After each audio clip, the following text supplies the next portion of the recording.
If you live in any of these countries... I have seen this video. It's very good. So we'll watch this at 1.5 speed. Let's go! And by these countries, I really mean this country. It may come as a shock to you that Cuba is not a totalitarian dictatorship ruled by a single person. In fact, Cuba has a very interesting system of participatory democracy that I'm going to explain to you in this video. Thank you to the Swedish-Cuban organization in Gothenburg for helping me with this video. It's been very helpful to be able to talk to Cubans actually born and raised in Cuba. Alright, let's start off with the Cuban Constitution. Shout out to Carlos. Actually, Carlos wasn't raised in Cuba. He was raised in Miami, in the heart of anti-communists who fled Cuba. And my man still became a communist. What a beast. What a legend Carlos is. The Cuban Constitution was a result of thousands of broad discussions in advisory meetings involving more than 6 million citizens, which was practically the entire adult population of Cuba at the time. The draft for this constitution was to be either rejected or denied via a popular referendum. The referendum had a turnout of 98%, and out of those 98%, 97.7% voted to accept the new constitution. This almost unanimous agreement was a result of the previous broad discussions, which resulted in 16,000 amendment suggestions. Cuba has 169 municipal assemblies, and each one has an election every 2.5 years.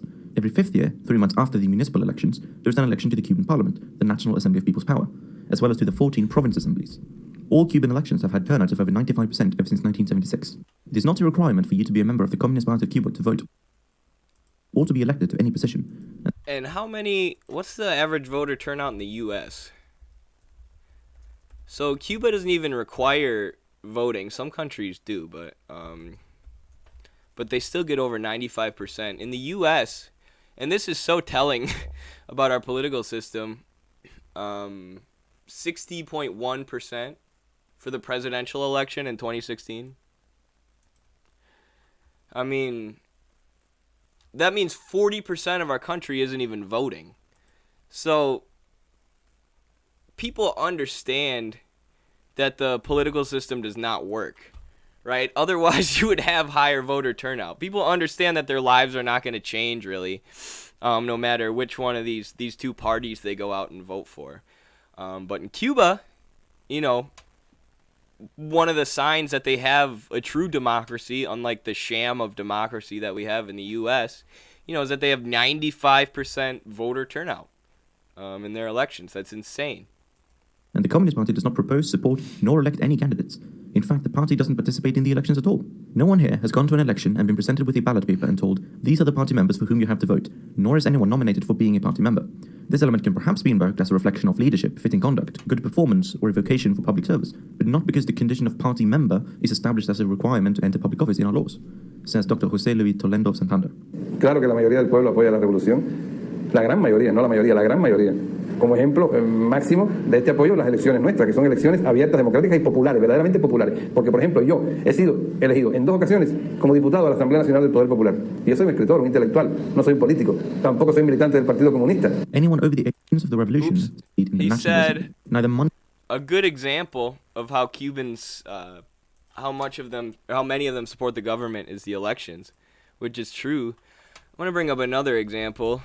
I think it was posted by People's World. Let's see here.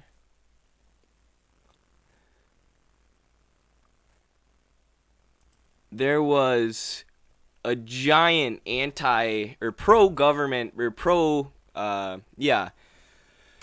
basically anti-U.S., anti-imperialist, anti-SOS Cuba protests after the SOS Cuba protests, these right-wing U.S., CIA, State Department manufactured protests. So you see here, protesters march in Havana. Hundreds of demonstrators went out in the streets in several cities in Cuba to protest against ongoing food shortages and high-priced foodstuff. Some leaders attempted to inject a pro-U.S. message into the protests. So that's from AP. And then maybe this doesn't have the counter protests. I wonder where Carlos found that. But there were now I can't find it. That stinks. But there were giant counter protests in the streets where people were shouting no soy Yankee or something like that. I can't remember exactly what they're saying. I don't speak Spanish, but yeah, that was another sign that even with food shortages, and struggles under the U.S. embargo during COVID, the majority of the Cuban people still support their system, at least over U.S. imperialism and a return to the past of Western domination.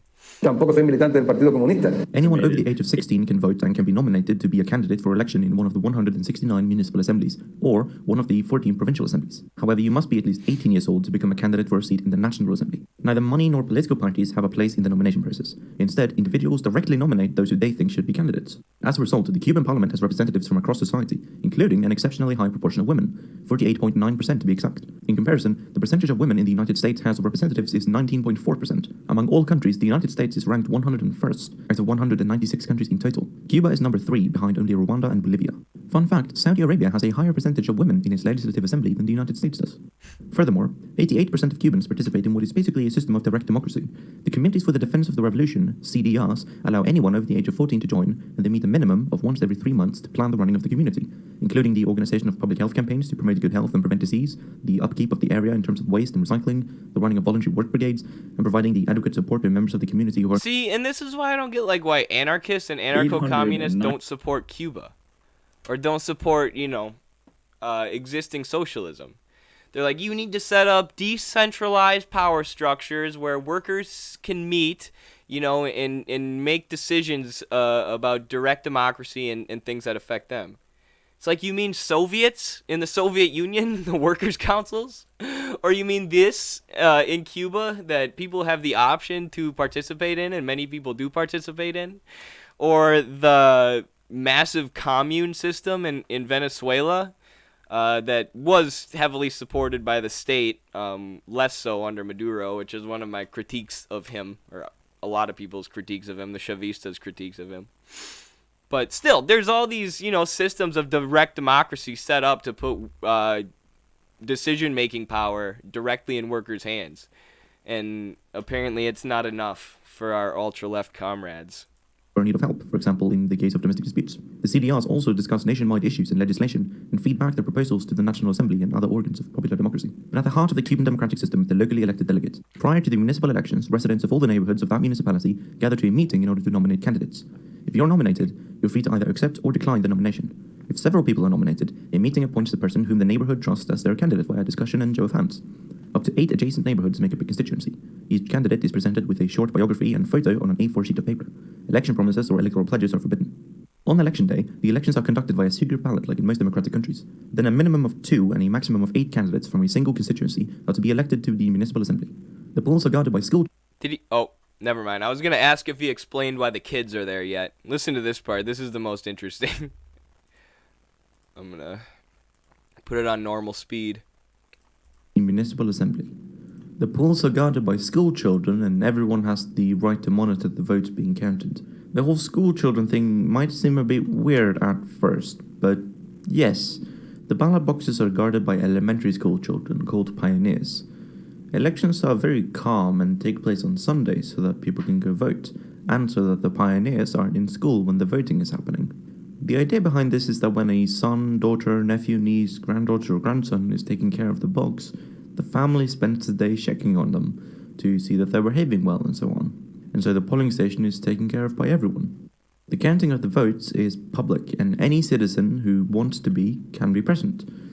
The ballot box is opened, all the ballots are laid out, they are counted, and the result is given immediately, so there can't really be any greater transparency.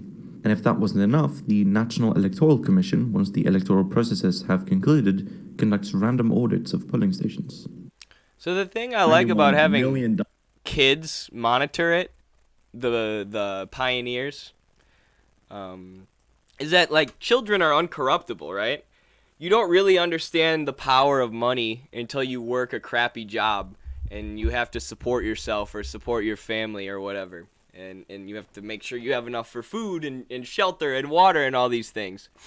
When you're a kid, at least, you understand it maybe a little, especially in working class or a family that's struggling, but not fully, right? And if you're in a family where you relatively have your needs taken care of, it's hard to understand how little you actually get paid for how much you work in the real world and how hard people have to work in order to support themselves. So, it makes it so you don't really understand money, which, of course means kids are less easily corrupted, right? Would be more difficult to bribe a child to rig the election, because a kid doesn't fully understand the power of money yet. Maybe I was just thinking, though, as I was saying that, you could also like bribe them with candy. Be like, hey, rig the Cuban elections for me and I'll give you a lollipop. So maybe I just debunked my own argument.